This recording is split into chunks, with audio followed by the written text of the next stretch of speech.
It's Murray Dawes here with the closing bell. I run the Pivot Trader service at Port Phillip Publishing and run these videos every week just to give you a wrap up of the key things that are happening in the market and give you a bit of an idea about what to look out for over the next few weeks.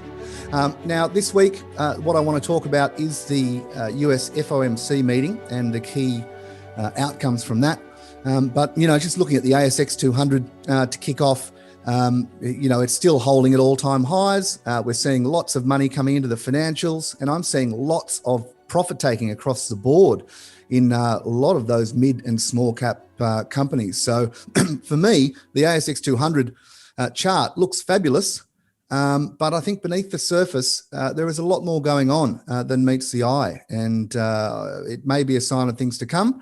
But yes, there's certainly a lot of profit taking going on in that smaller to mid cap space. But the key thing I wanted to chat about today was that US FOMC meeting. There were some big moves that have happened as a result.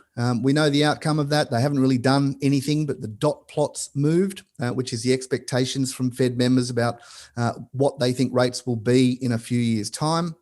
And we saw the knee-jerk reaction was that US dollar spiking, bonds selling off, but then rallying in the next day. But I want to focus on that US dollar mainly because I have been chatting about that over the last couple of weeks with you. And that has caused, of course, a big move in commodities with gold getting hammered and also copper now looking pretty dangerous. So I really want to take you through a few of those key charts to show you the moves that happened and why I think there could be some more to come in a few of those. So let's have a look at the charts.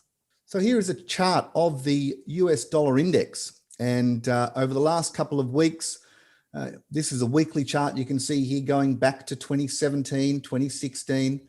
And we've been in this range that occurred from 2017 to 2018 and pretty much stuck in that range for the last few years.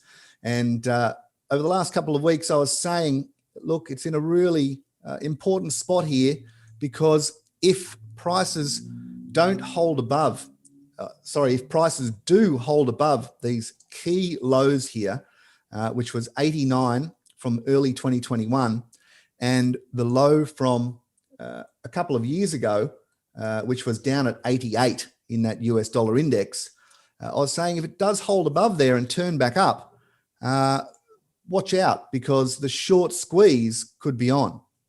And it looks like that FOMC has been the catalyst to really ignite that short squeeze because really the US dollar index has been selling off since June last year. So you've got a year's worth of selling there. Short-term traders were probably short, waiting for the break of those key levels. And when the music stops on the downside and things turn back up, that rally can be really quite sharp. And we've seen this week after that FOMC meeting where they hinted that rates may be rising in the next couple of years, a bit earlier than expected, that US dollar has really rocketed higher very quickly. And that really is the cause of a lot of pricing across the board in commodities, as you probably know. And looking at this chart from the point of view of my trading model is we have this key range.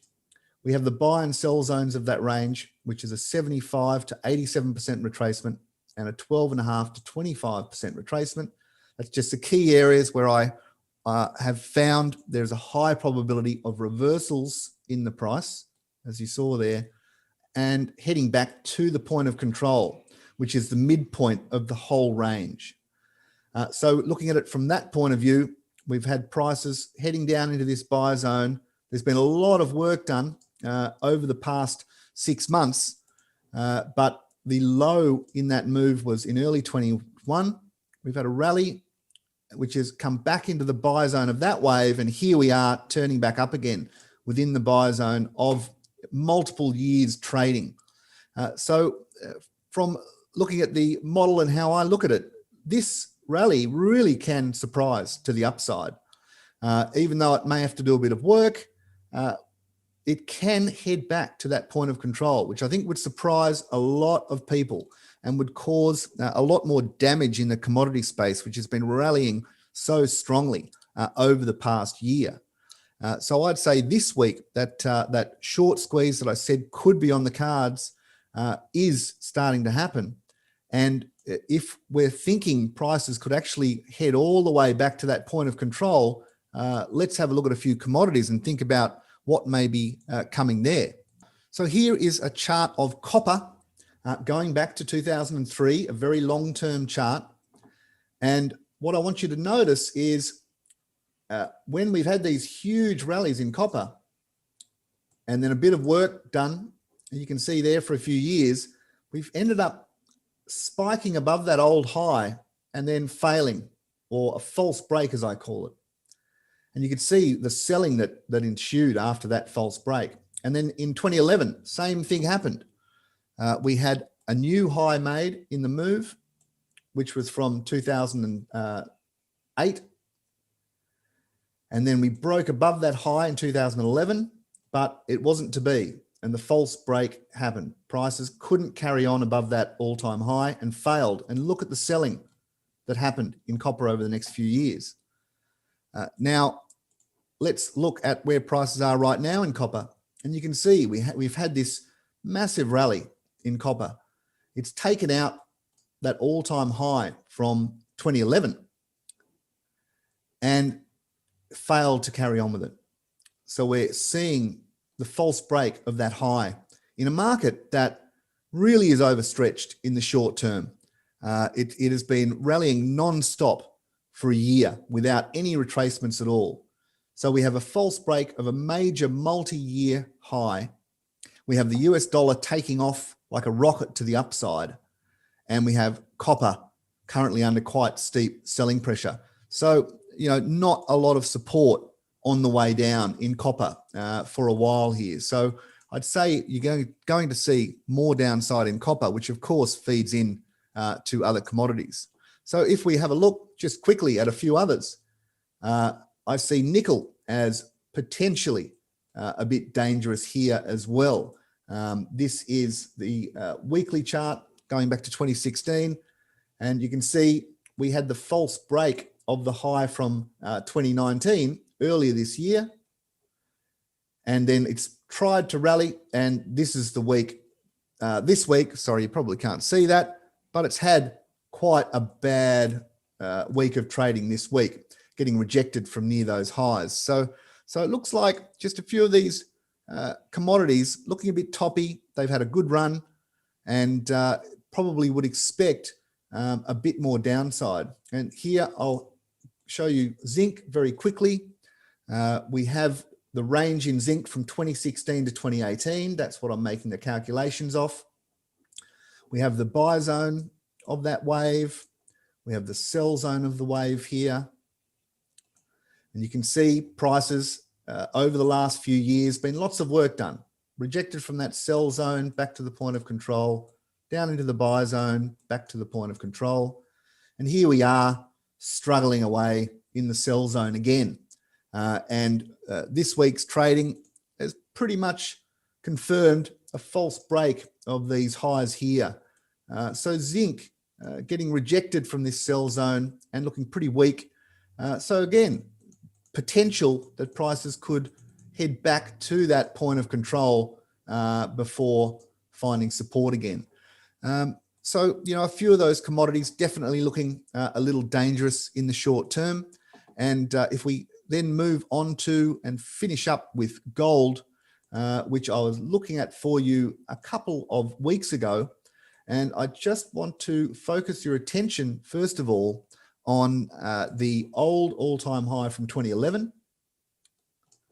And if we're thinking about these false breaks that I talk about, where you have these rallies and everyone gets long thinking the breakout's going to be sustained, and all of a sudden it's not, well, those false breaks can be pretty major. And if we go into the short term on the gold price, you can see that the downtrend from the highs is actually well and truly intact.